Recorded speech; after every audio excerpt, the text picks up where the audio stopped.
The Inca Empire was a very prosperous land in the early 1500s in Peru. They had an established government, firm law systems, few criminals, a religion, a steady trade system, and did not use slaves. The Inca Empire at one time extended along the Pacific coast and Andean highlands and stretched from the northern border of modern Ecuador to Mal River in central Chile. Most citizens spoke the same language, which was called Quechua. The tools that they used were common crafting tools and weapons, farming tools to harvest crops, and hunting weapons to kill animals to eat. They also had chisels to cut wood, bridges to help cross rivers, and aqueducts to bring fresh water to farming fields. The people that used some of these tools were farmers. This is what people's jobs were, besides being servants. Other less common jobs that they had were messengers, governors, doctors, chemists, laborers, herders, and hunters. All of these people believed in their Inca religion.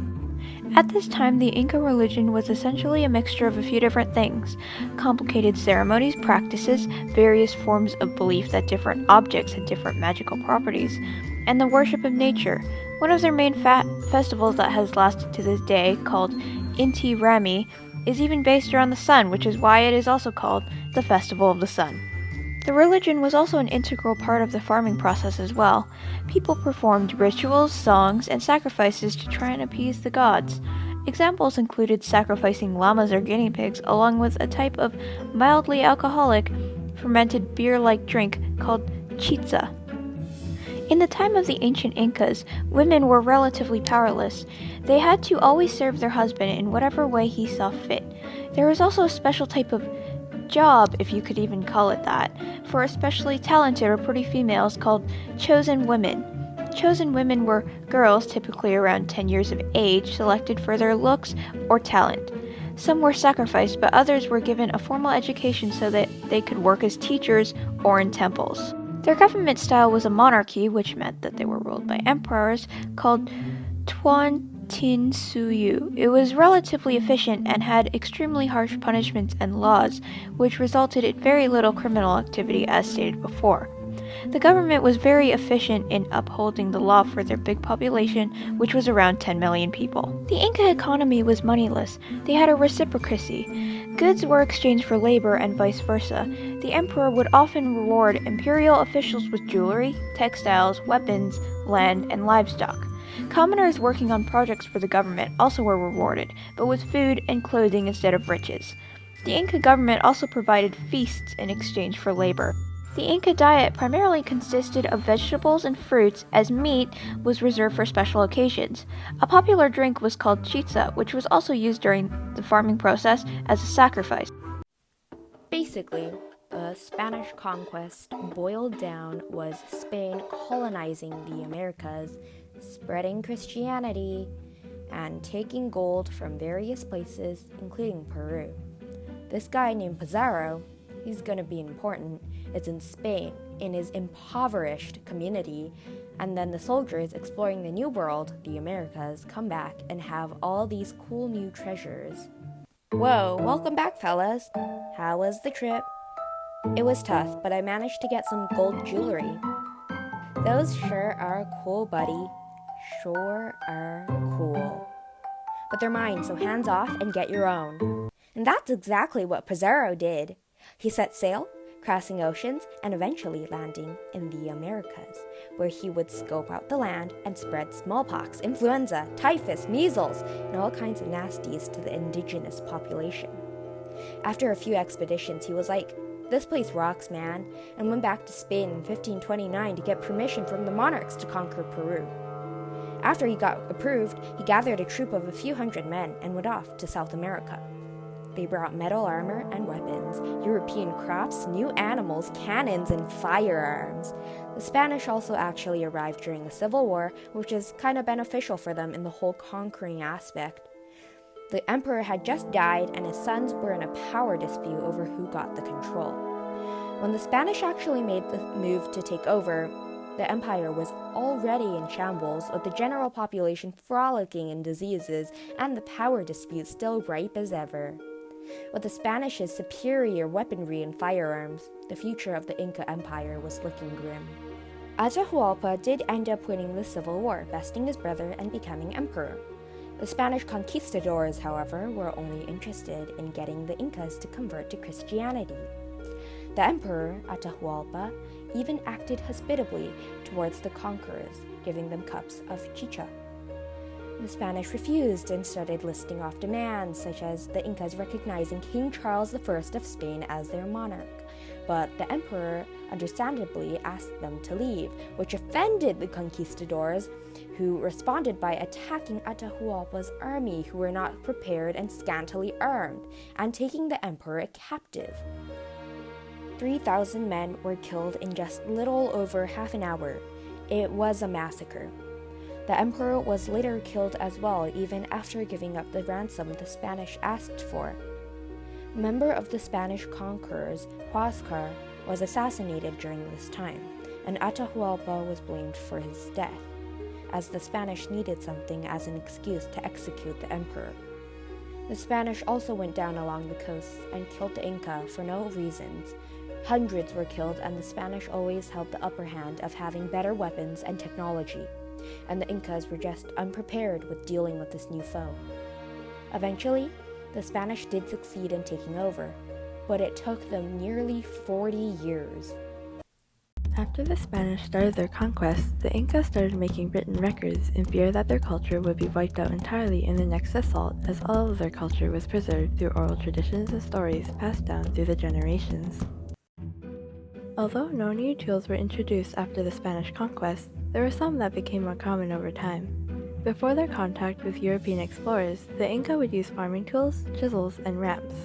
They also used small hunting tools. However, during the Spanish conquest, fighting weapons were more common for wars and protection use. The Inca army would use bronze or bone-tipped swords, clubs, and battle axes for close-range fights. As for fighting at a distance, they would use things like bows, darts, and slings.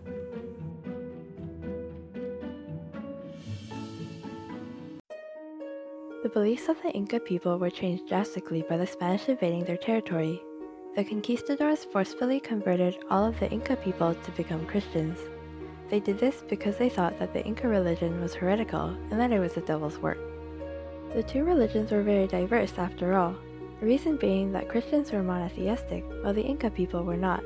And despite all of the people being united with one another, people were unhappy about this forceful change. Their original beliefs about their Inca religion were tossed aside, abruptly converting to Christianity.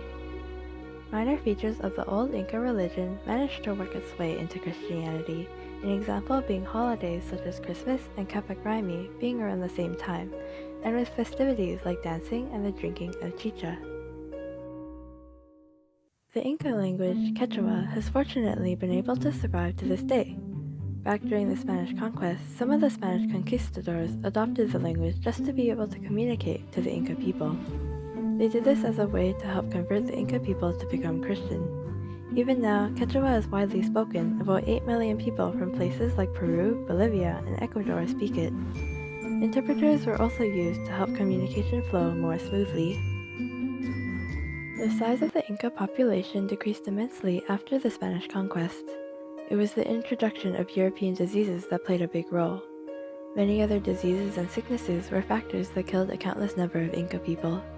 It was thought that along with the European conquistadors, they brought these foreign diseases. Tribes traded over long distances and eventually spread illnesses to vulnerable villages. The Inca people fell even more easily because of their lack of natural immunity to all of these new diseases. This caused many warriors to be killed and entire villages to be wiped out entirely, lowering the Inca population almost to extinction. The jobs that the Inca people worked as were not diverse at all. People including artisans and craftspeople were enslaved to work for the Spanish, working in gold and silver mines.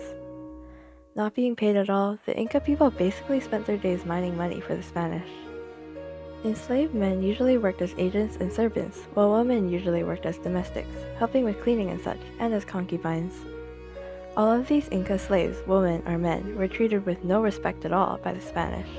They were all forced to work under the Spanish until the conquistadors were satisfied. When the Spanish decided to invade and take over all of Peru, they established municipalities, a city or town with a local government.